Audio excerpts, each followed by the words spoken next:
What happens when the man you trust the most becomes the one who removes you from power? In 1985, Nigeria was under a strict military government led by General Muhammadu Buhari. But deep inside the army, a silent plan was already unfolding. Orders were being passed secretly. Troops were positioning themselves across the country. And the man coordinating it all was Buhari's own Chief of Army Staff, General Ibrahim Babangida. By the time Nigerians woke up that morning, their president was already under arrest. Tonight, we uncover the real story behind one of the most shocking military takeovers in Nigerian history. In the dark hours before dawn on August 27, 1985, Nigeria was sleeping peacefully. But inside military barracks and command centers across the country, something unusual was happening. Soldiers were moving quietly. Orders were being passed in whispers. Armored vehicles were being positioned. By morning, Nigeria would wake up to discover that its leader had been removed from power, not by enemies, but by his own trusted ally. That ally was Ibrahim Babangida, and the man about to lose power was Muhammadu Buhari. But to understand why this happened, we must go back 2 years earlier. In December 1983, Nigeria's civilian government collapsed. The military stepped in and carried out a coup against President Shehu Shagari. When the dust settled, General Muhammadu Buhari emerged as Nigeria's new head of state. Standing beside him was a powerful and respected officer, Major General Ibrahim Babangida, the Chief of Army Staff. At that time, the two men appeared to be strong allies. Buhari promised to clean up Nigeria. His government launched the famous war against indiscipline, forcing Nigerians to obey rules, queue properly, and respect public order. Corrupt politicians were arrested and jailed. The government tried to fix Nigeria's failing economy, but Buhari ruled with a very strict military style. Press freedom was limited. Political activity was banned. Some Nigerians supported his discipline. Others believed the government was becoming too harsh and too rigid. Inside the military itself, dissatisfaction slowly began to grow. By 1985, Nigeria was still facing a serious economic crisis. Foreign debt was rising. Inflation was hurting ordinary citizens. Some military officers began to believe Buhari's government was too slow and too strict in handling the crisis. Among those who believed change was necessary was the Chief of Army Staff himself, Ibrahim Babangida.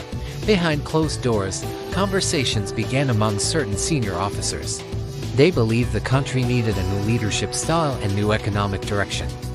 According to accounts from several participants later on, the plan was not to create violence.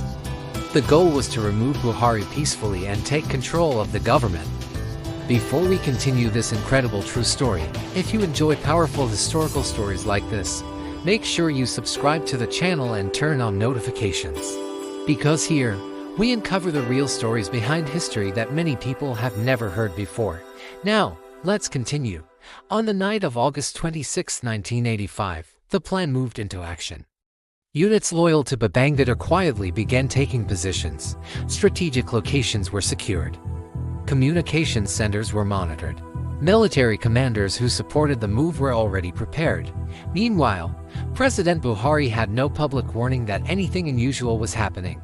By the early hours of August 27th, soldiers arrived at the residence where Buhari was staying. He was informed that the military had taken over the government. The takeover happened with almost no resistance and very little violence.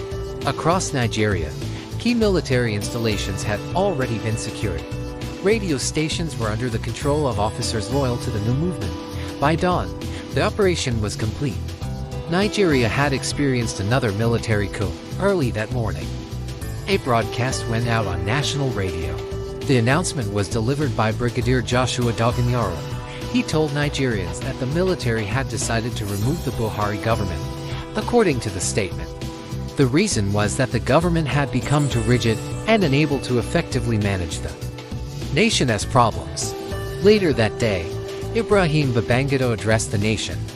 He explained that the change in government was meant to bring a more flexible and responsive leadership. Many Nigerians listened in shock. Just hours earlier, Buhari had been the country's leader. Now, a new military government had taken power. Quick pause in the story. If this story is surprising you so far, don't forget to subscribe to the channel. Your support helps us continue bringing well-researched historical stories that are both accurate and fascinating. Now let's see what happened next. After the coup, Muhammadu Buhari was placed under detention. He was moved to Benin City, where he remained under military custody for about 3 years. He lived quietly away from politics. It was a dramatic fall for a man who had once ruled the country. Meanwhile, Babangida began organizing a new government. He dissolved Buhari's ruling structure and created a new governing body called the Armed Forces Ruling Council. His government promised economic reform and a gradual return to civilian rule. Over time, Babangida introduced major policies including economic restructuring and political transition programs. His leadership would last 8 years, making him one of Nigeria's longest-serving military rulers. Before we end this story, if you enjoy deep historical stories about Africa and world events, please subscribe to this channel. We are building a community that loves true history, powerful storytelling, and untold events. And trust me, many more incredible stories are coming. History still debates the events of that night. Some historians say it was simply another military power shift, but others believe it felt like a personal betrayal. Why? Because Ibrahim Babangida was not an outsider. He was Buhari's chief of army staff, one of the most powerful and trusted officers in the government. When the coup happened, many Nigerians were shocked that such a close ally had taken control. But in military politics, loyalty can sometimes be replaced by ambition or strategy.